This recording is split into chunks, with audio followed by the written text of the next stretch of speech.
I'm back, guys. Indy here, of course. And after long waited, I have finally finished my Spider-Man reboot video essay.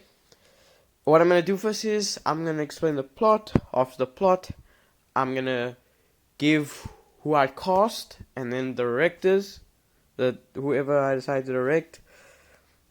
So yeah, hope you guys enjoy. Quick announcement though. After this, I'm gonna continue my normal content with whatever it normally is. I've thought about making a sequel, but if the video gets enough likes, if you guys comment down below if you want me to make a sequel, please do tell me that.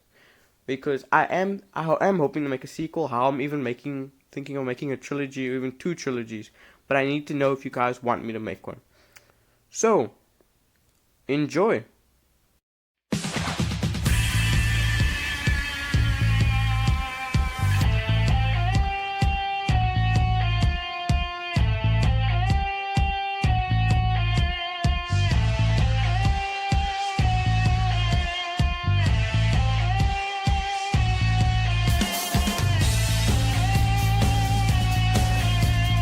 Alright guys, just a little disclaimer. I'm sorry if I pause for a while because I have never done this before and my throat is gonna get dry. That's why I have a bottle of water right next to me just in case. So please do excuse me for that. But yeah, let's get right into it. So the Marvel logo starts going, the credits of all the names of the actors and all that. And it starts off with Peter narrating. He tells the audience that it was just yesterday that he was getting his ass kicked by Flash Thompson. But on that one day, everything changed. But for you to understand, I need to tell you everything from the beginning. After Peter finishes narrating, it cuts to him getting punched in the face by Flash Thompson, and he starts beating him up. Harry Osborn, Peter's best friend, sees this and tries to break up the fight, but it ends up going wrong because Flash's best friend, Rand Robertson, punches Harry also, and the rest of the jocks also start ganging up on the two of them. Eventually, Flash's girlfriend, Liz Allen, steps up and tells Flash to quit it, and the other jocks also need to stop it. They eventually stop and they leave. Harry gets up from the ground and asks Peter, "What did you do to tick Flash off?" Peter tells him that Flash blamed him for failing a test, and that Peter said that maybe if he wasn't so dumb, then he wouldn't have failed. School carries on as normal and it ends. Harry's dad picks him up in his limo. Harry isn't a big fan of this because most kids make fun of him that his dad picks him up in this fancy limo and he just wants to be treated like a normal kid because of how rich Harry is. And Peter takes the train home. When Peter gets home, he's greeted by Uncle Ben and Aunt May. Peter tries to hide all his bruises from them. Uncle Ben is trying to look for a second job so that he can pay the mortgage on the house. But he's not qualified for any of the jobs, and on top of that, he has to work a double shift. Uncle Ben asks if Peter would like to work on the car that he's fixing up for Peter. Peter agrees to this, and they go outside to the garage. Ben asks Peter, "So does the other guy look that bad?" Peter looks at Ben with confusion, and Ben tells him that he knows that Peter got beat up, and that when he was Peter's age, he also used to get beat up. Ben tells him that the way of standing up to a bully isn't to stand your ground. It is to stand your ground. Don't run and don't fight back. Just that he needs to be assertive and face the bully. Peter asks what if he gets beaten up? Is he not supposed to fight back? Uncle Ben then says that he just needs to stand up and not fight back and try to reason with the bully that beats him up. Peter goes to bed. Uncle Ben tells Peter not to stay up late because Peter's going to a field trip tomorrow to Oscorp. The next day, Peter wakes up and gets ready for school. Luckily, he just got on to his train on time. Harry's limo pulls up to school, and before he gets out, his dad tells him that he needs to get his marks up and that he's disappointed in Harry. Harry tells him that Pete's going to start curing him tomorrow. Norman tells him that he hopes that it will help, or else he's taking Harry out of Midtown and sending him to another private school. Harry just says whatever and gets out of the car. Norman also gets out so that he can talk to Peter. Peter says hi to Norman, and Peter asks Norman if he's going to attend the field trip to Oscorp because Norman owns the company. Norman responds and says that he has to attend a press conference, so he won't be able to be at the field trip. Norman asks if Peter's doing well in school. And because Peter knows how Norman is with about marks and all that, he says he's just doing alright because he doesn't want to embarrass Harry. However, he does tell Norman that he read his article in the newspaper about Norman's gliding technology and how he thinks it's fascinating. Before Norman could respond, Harry jumps in and points out the bus is about to leave, so they hop into the bus and leave school.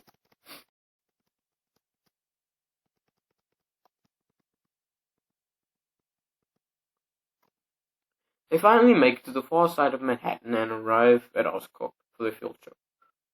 The person leading the tour of Oscorp is none other than Dr. Curtis Connors. He takes the school through Oscorp, and Peter's literally freaking out. We have a similar scene to what happened in TASM 1 about how Connors is trying to cure disabilities and trying to regrow limbs. That's basically the same thing how Peter talks about cross-species genetics, for example. And Connors is impressed by Peter's knowledge. But then Flash knocks Peter on the shoulder because, Flash is insecure about his intelligence. And that Peter's a nerd. Connor takes the students to a lab where Oscorp are genetically enhancing spiders. Liz takes a look at one of the cases and points out that one of the spiders is missing. Peter then takes a photo for the school website. Then all of a sudden he feels a pain on his hand. He looks down and sees that a spider is bitten him.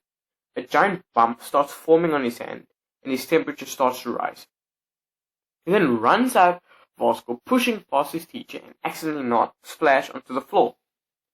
He finally gets out of Oscorp and starts to walk on the road. He feels a pain in his head, almost like a migraine. He then looks behind him and sees a car coming towards him and jumps on the side of Oscorp. He looks down and sees that he jumped 5 stories up and drops down.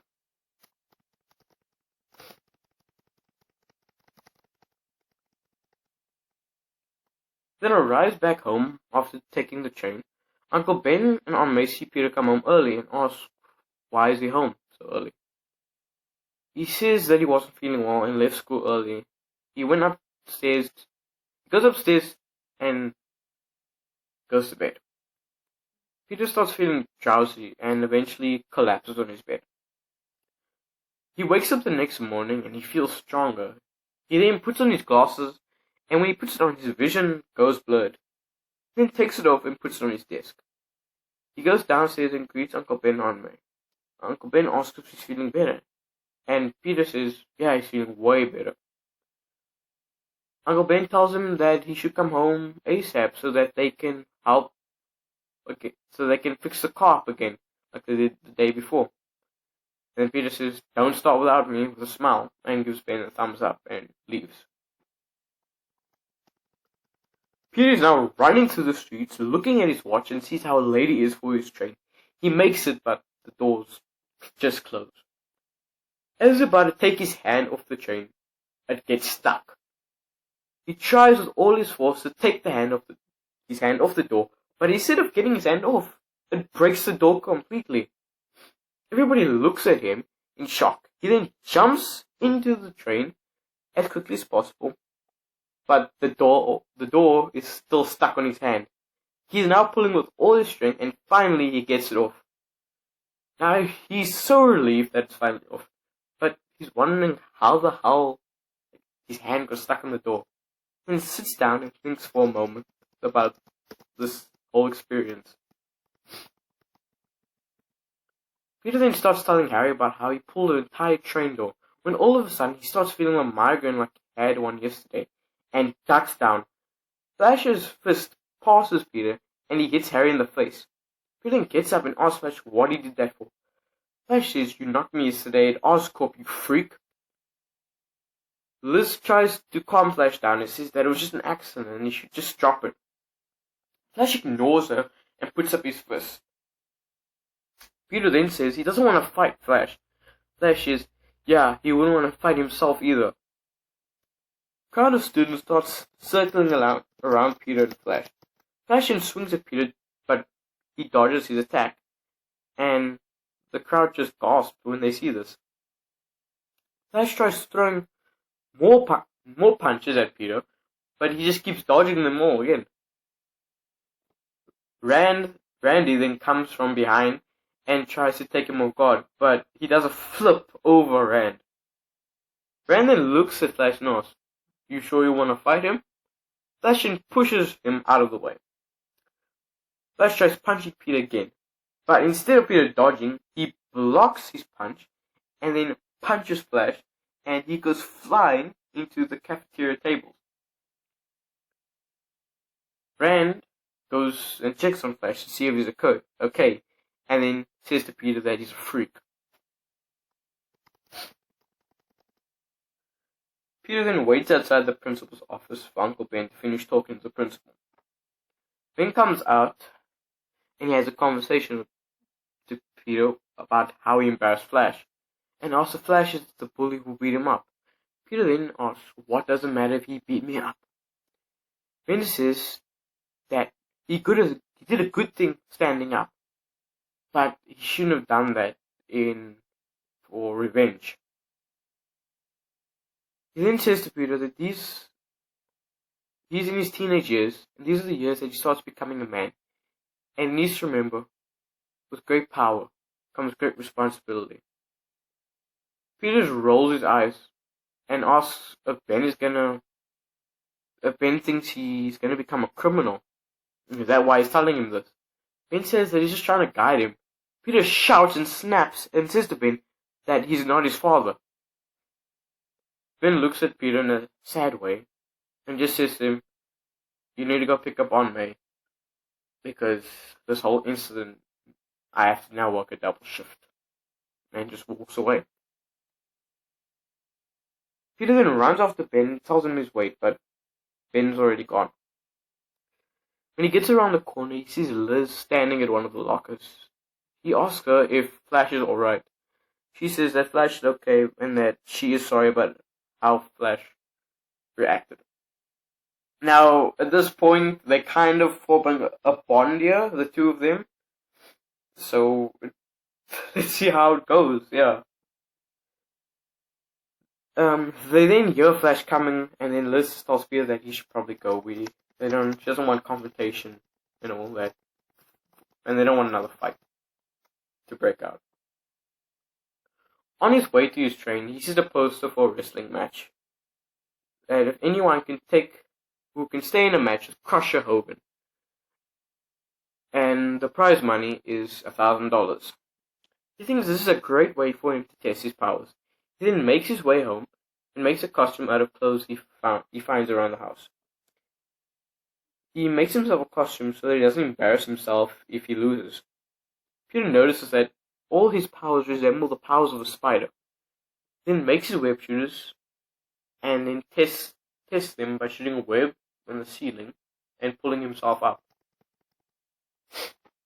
Peter then makes his way to the arena where the wrestling match is being held. Peter goes inside and meets the manager.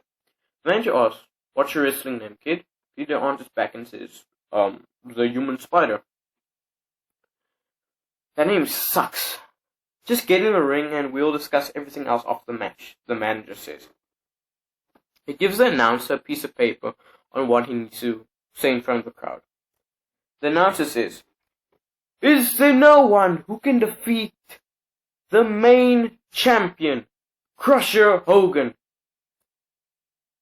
He then reads on the card, the challenger going up against our champion, weighing in 141 pounds, the terrifying, the deadly, the amazing Spider-Man. As Peter walks down to the ring, the crowd starts booing him and yelling at him. Crusher Hogan then yells at Peter when he gets inside and says, "Hey, clown, what are you standing around for? You want your prize money? Well, then you better fight." Crusher Hogan then charges at Peter, but Peter reacts just in time and does a flip over him. "How the hell did you do that? You're not a human," says Crusher Hogan. Peter then says in response, "You want a bet?" And flings himself at him. He then scissor kicks Hogan on the ground. Hogan gets up and charges at Peter again. Peter shoots 2 webs on the other side of the ring and slingshots himself at Hogan and kicks him in the face. Hogan gets completely knocked out. The referee then checks on Hogan and calls the match. The crowd starts going wild and cheers for him. The announcer then shouts, "Give it up for your new champion, Spider-Man!"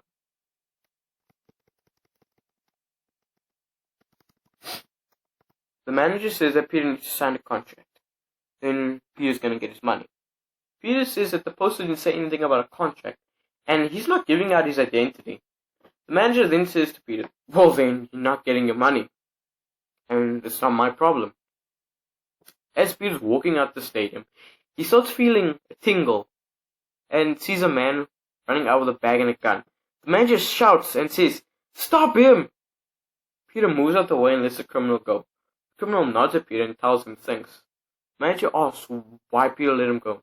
Peter answers and says, "It's not my problem." Peter then arrives home and sees police cars parked outside and goes inside the house. He sees May on the couch crying. A cop sits him down and tells him that a burglar shot Ben and stole his car.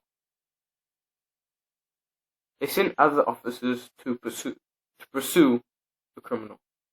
Peter runs out of the house and starts breaking down crying. Then hears a police radar go off at one of the squad cars parked outside the house. The officer on the other end says that they have the suspect cornered in a warehouse. Peter grabs the radar and goes after the burglar. Peter starts running and jumping across buildings, following the police cars, until he stops at the edge of one building, because there's a big jump to the next one. He then shoots a web at the building, hoping that he can carry his weight, and he finally jumps. As he gets close to the building, he quickly shoots another web at a different building, so that he doesn't slam into the building. He starts getting surprisingly good at this quote-unquote web swinging.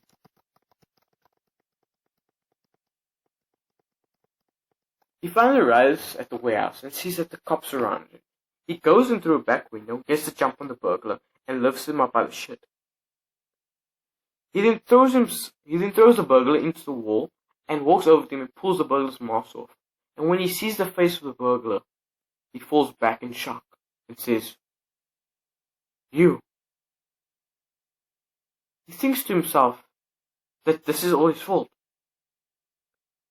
He pulls the burglar away from the wall and lifts him up, and he says, I should do what you did to him." Peter says in anger. Peter then thinks to himself, "No, that's not what Ben taught me." He remembers what Ben told him back in the school hall. With great power comes great responsibility. Throws the burglar on the ground and webs him up. "You'll pay for what you did." Behind bars. He then jumps out of the window and leaves the warehouse. He arrives home and finds May sitting by the couch.